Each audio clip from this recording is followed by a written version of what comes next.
We have our next guest on the line. Please tell everybody who you are and what you do, please. Am I on? Hello? Yes. Hello? Hi, yes. I'm a rapper named Jock Jam Jesus, and I make rap music and rock music, and I do acting, and I'm a funny guy, stuff like that. Awesome. Well, okay. So, you're gothic, right? Yeah, I wear all black and have tattoos and piercings and stuff.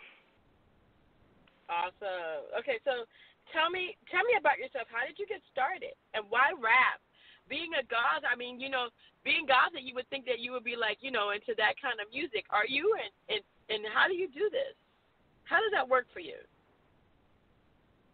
Yeah, how I got started, I just saw other people doing it, and then I figured if they could do it, that I'd probably be able to do it better than they could, honestly. And I always liked rap music anyway, even though I like other kinds of music too. And I put other genres of music into the rap music, So like I can make a rap song that has metal guitars in it or something, or do whatever I want. Wow. Okay. So, it was everything that in your bio. I love it. It says crazy gothic hillbilly white rapper. I mean, that's like everything. It's like it takes me through a whole series of different people. How did you come up with that? It's just who I am. I have a lot of musical influences, and but I'm a white boy from the woods of West Virginia also, so it's a part of my identity, Right. And how did you come up with your name? It's a play on this old '90s stadium music compilation called ESPN Presents Jock Jams. I don't know if you remember that or not. No, I don't actually. It had like Pump Up the Jam and songs like that on it.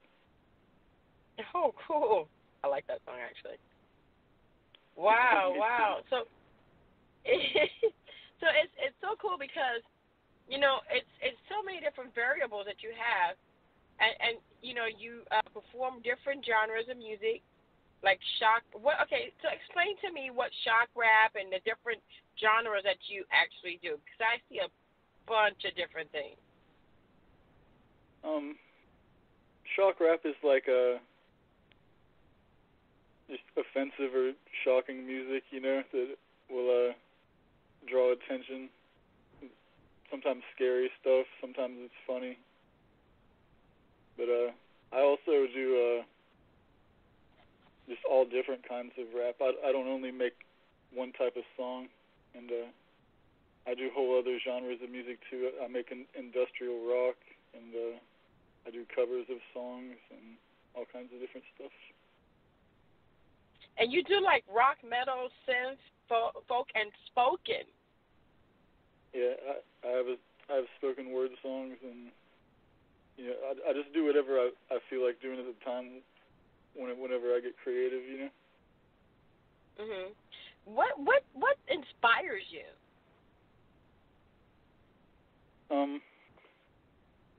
That's a good question. I would say that I like to draw people in with the music so that I can try to give them a more wholesome personal message, even though the music might not be so wholesome all the time. That's true. It's true on every area and every genre. Wow. Now, okay, so, all right, you have tattoos on your knuckles, your hands, your head, your neck, your face, and more private areas, which we don't go into. But is that a form of expression? It was just something that I started doing for my image, and I probably went too far. But there's not much I can do about it now, I hear you. Wow. Okay, so You believe in aliens, and you have stories. Okay, now you have to tell me a story, because I need to know. Okay, so this is going to sound hard to believe, but like I said, I live out in the middle of nowhere. There's, if you look out my door, you can't see any other houses or anything. It's just woods all around. So one night a couple of years ago, at about 2 a.m. in the morning, I walked outside here in my parking lot to get something out of my car, and I looked up, and there was a little green slimy alien standing about 30 yards away. And I was like, oh no. And I looked behind me, and about 20 yards away there was another little green slimy alien standing behind me. And so I got freaked out, and I looked back at the first alien again, and this time he was closer. And so I was like, screw this. And I ran back inside, and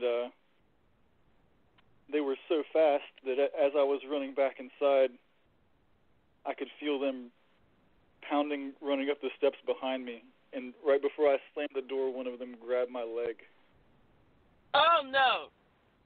Oh wait, hold on a second. Let me breathe. Okay. Okay, go ahead. And so I ran inside and slammed the door, and I sat down, and through the windows I could see their heads bouncing up and down, peeking through the windows for like another 15 to 20 minutes, and then they finally just went away. But where the one alien grabbed my leg, a couple weeks later I got diagnosed with a flesh-eating bacteria, and I ended up in the hospital for months. I almost lost my leg. Oh my gosh. Oh my God! It was out there to kill you.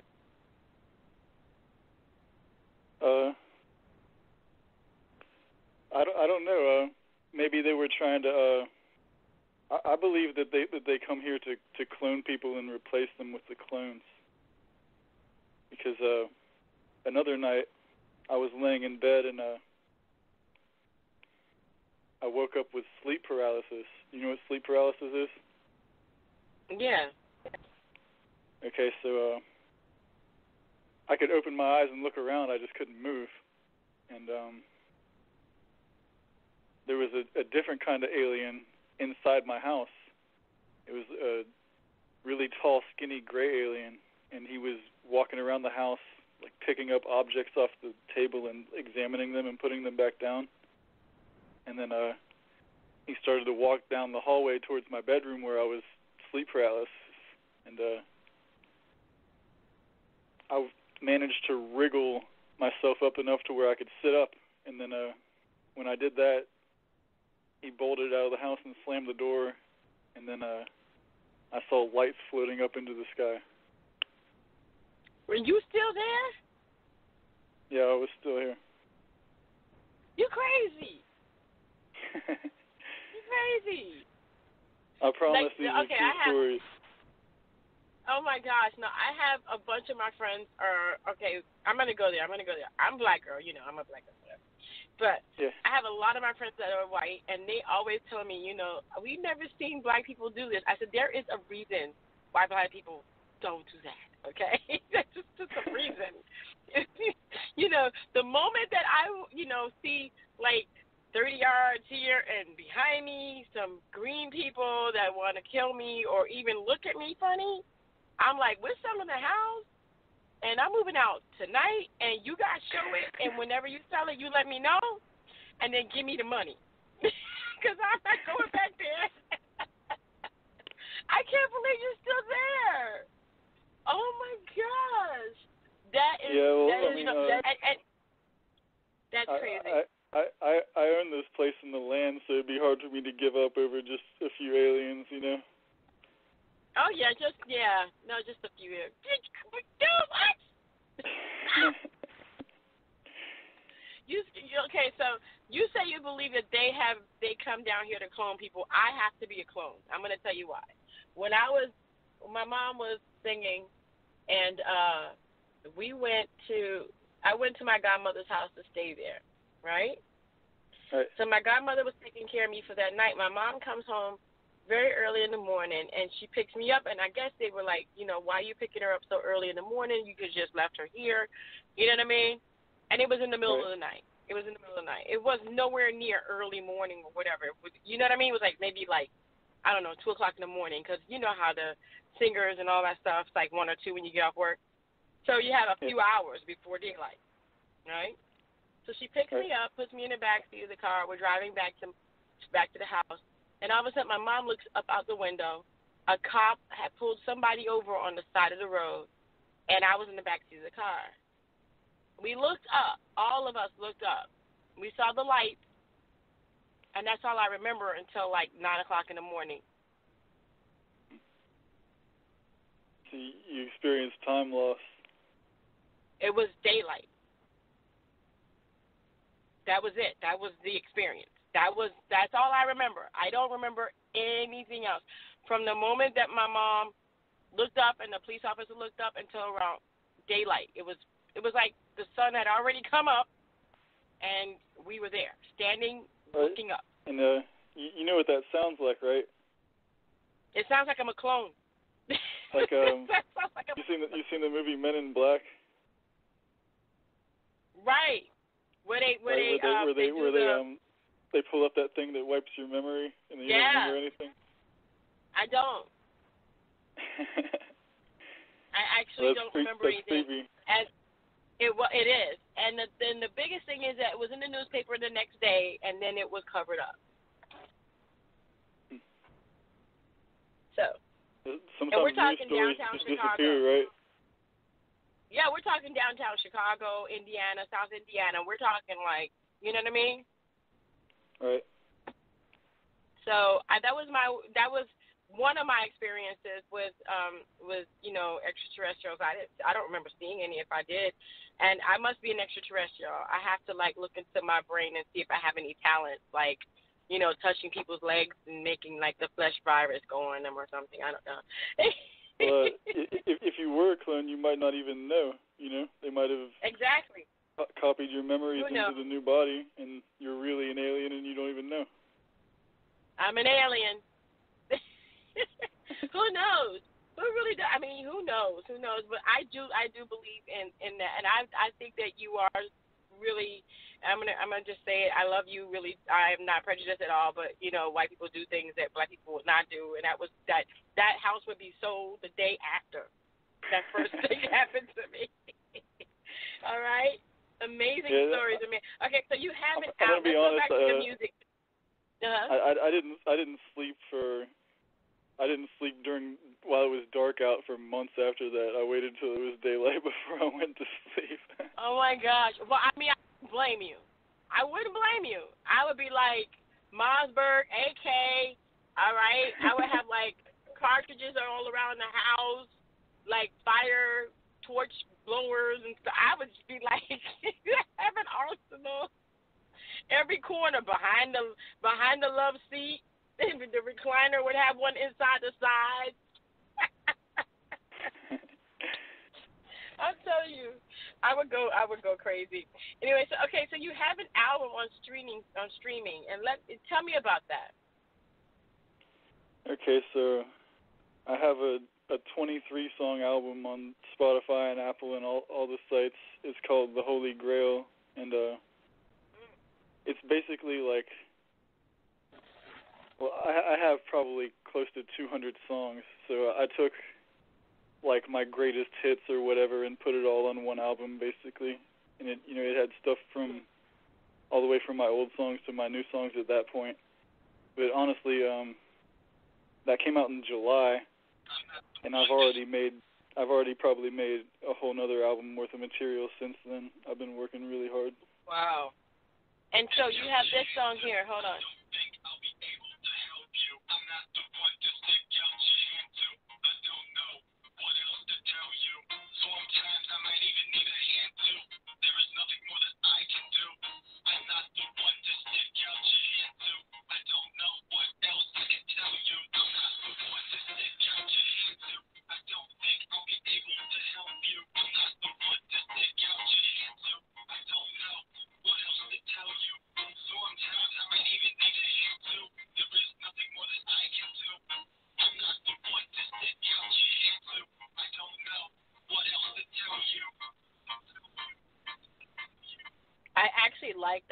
outside. Yes, thank you. Wow.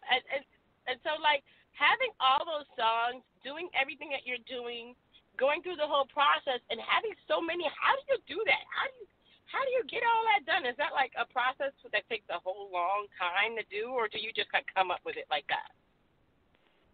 I can't take all the credit. My producer Slick Ross does all the instrumentals, and I have input on what it sounds like and everything. I can't discredit how much work he's put in. Also, Mhm. Mm. Now going into your life,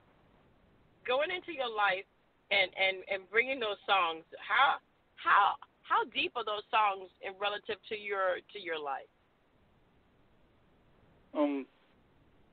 Most of them aren't, but I do have some serious and personal songs in my catalog or whatever. Okay. Wow. And you say here that you were abused by an ex-girlfriend and you still love her and you're obsessed with her. How is that? Does that affect your music at all? Yes, sometimes that ends up in my music, but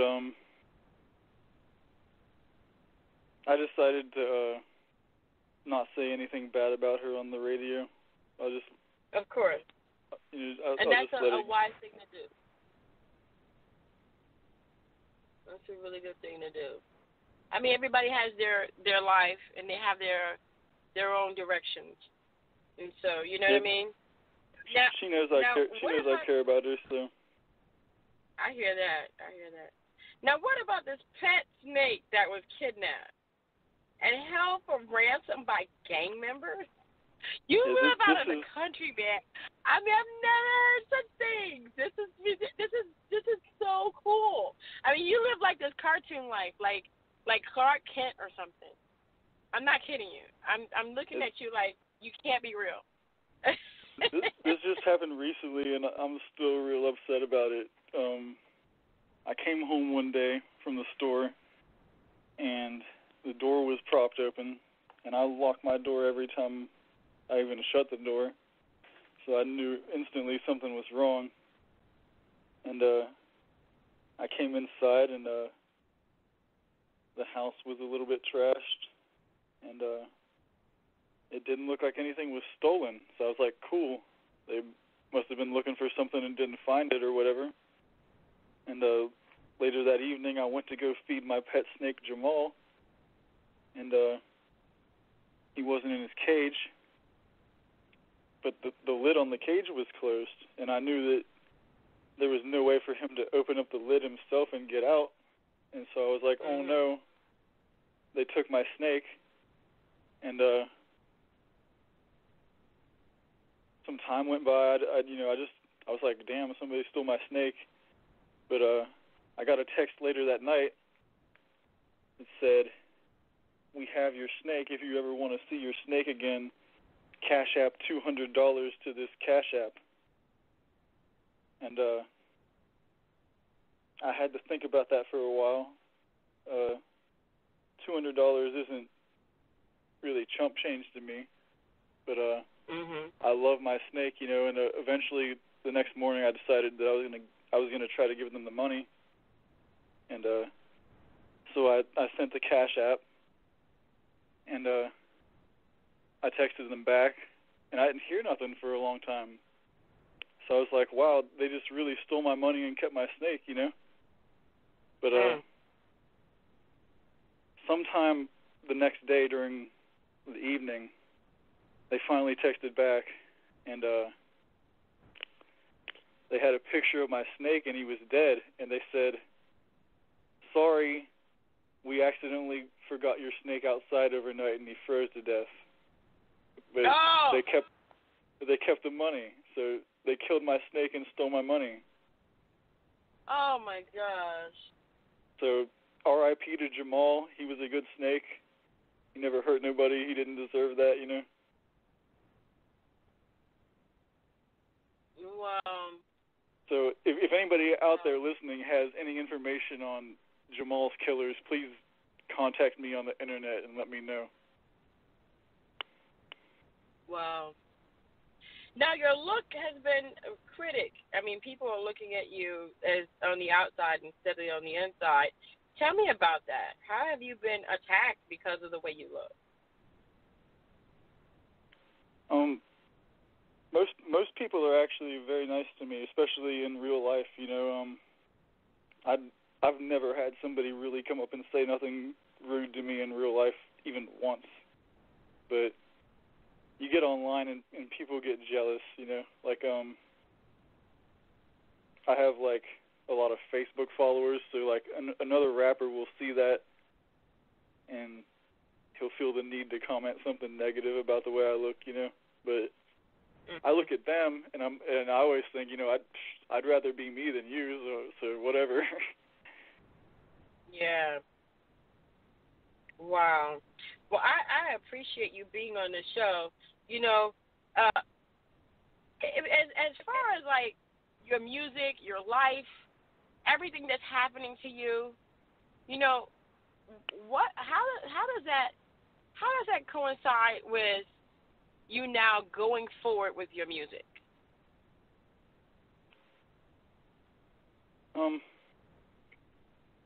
It really makes me work harder. Like every time, all the time, I'm making more and more songs, and I put more money into like the videos and to art and stuff like that. It's hard for me to give up and call it quits, you know. Mhm. Especially after everything that's happened, I feel like I have to keep going. Yeah. Yeah. Yeah. So you're pressing forward, and you're going ahead. You know, you could send me that song. That would be nice. I could put that up on the station, and also any of your music videos. That would be great, because that we can put it on TV. We can put it on our TV station.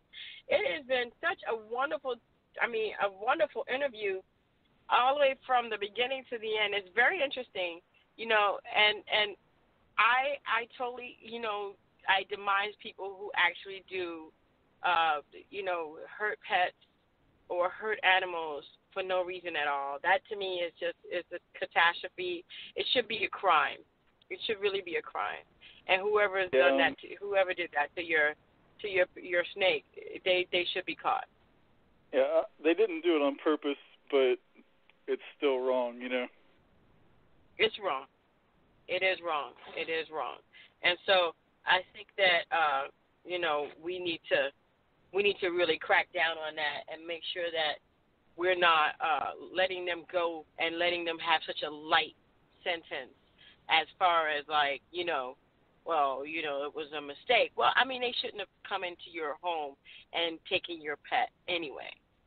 Yeah, he deserves justice. Yeah. Yeah. So, I mean, you know, it's something. It's something. I demise that. I mean, if they can come into your home and take your pet, they can come into your home and do anything, and that to me is alarming. But you stay safe and keep bringing the music that you're bringing. And where can people reach you? I have a Facebook page, like a music page, and I'm on Instagram, and they can look up my music on YouTube or Spotify or wherever they want. It'll be there. Okay. All right. Yeah, well, you know what? Send all that to me, and we're going to be posting that up. I'm on the road. I'm actually sitting in the parking lot. I have no idea where I'm at. But as soon as I get back to the studio, I'm going to go ahead and put that up because I was on location today anyway. You know, man, I tell you, stay away from the aliens. You know. Yeah, you too. Don't let any of them touch you. Don't let them touch you. Oh my gosh, that's so crazy. That's so scary. You got to write a book. That should be like your next thing. Living. It should be like titled The Wilderness. I'm not kidding. It's like it's crazy. It's like yo. It should be like a comic book though. I mean, a real life. This is what happened. But a comic book. Nobody's gonna believe this. I actually have somebody working on a comic book of that, actually.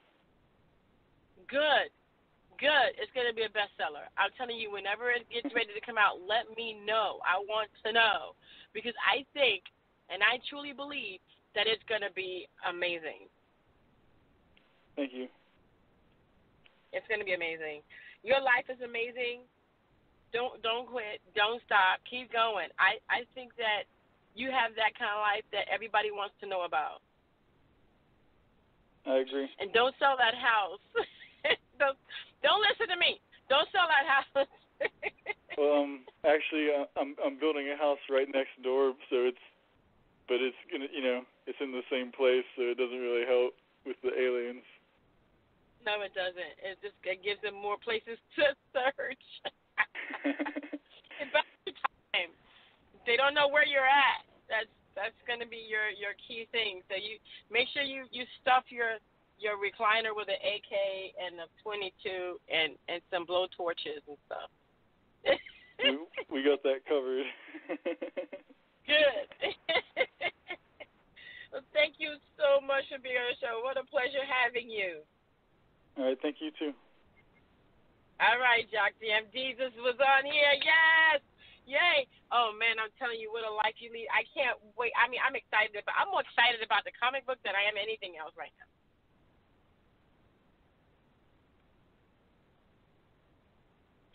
You guys, let me tell you something. If you have a unique life, write about it.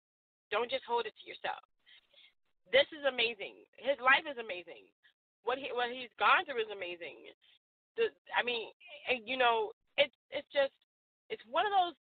It's just one of those things where I love it. I just absolutely love it. I love his music. I love I love that he's staying there. I don't love the house, but I love the fact that he's going through all to tell me about it. That kind of sounds bad, doesn't it? Maybe to my own pleasure, I'm putting him through torture or something. Okay, everybody, just forget you ever heard that. This has been a wonderful show. My name is YaYa Diamond. I want to thank you for tuning in. It's been great. Please don't forget to join us on Facebook, on YouTube. All you got to do is do Dream Chasers Radio and the upcoming TV station. And I'm still waiting for confirmation. You guys, it's going to take a minute. So I've done my part. Now it's on them. Will be YaYa Diamond's Dream Chasers TV, which is coming soon on Roku. So when it does come, I will definitely let you know. So you can tune in there and get your stuff out. If you have music videos, send it to me at dreamchasersradio@gmail.com. As you can see, I'm putting up new music. So if you have new music, if you have anything, dreamchasersradio@gmail.com. Send that to me. Send me your videos.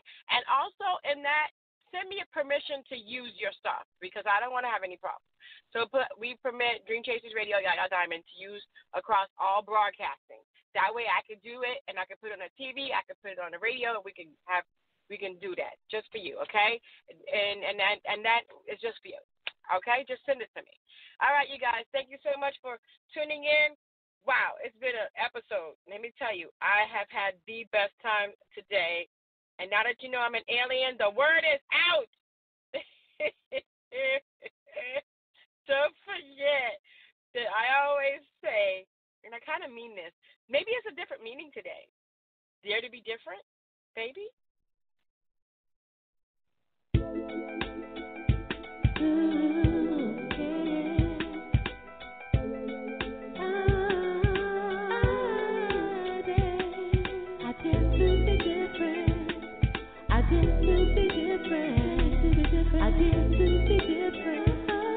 I dare to be different.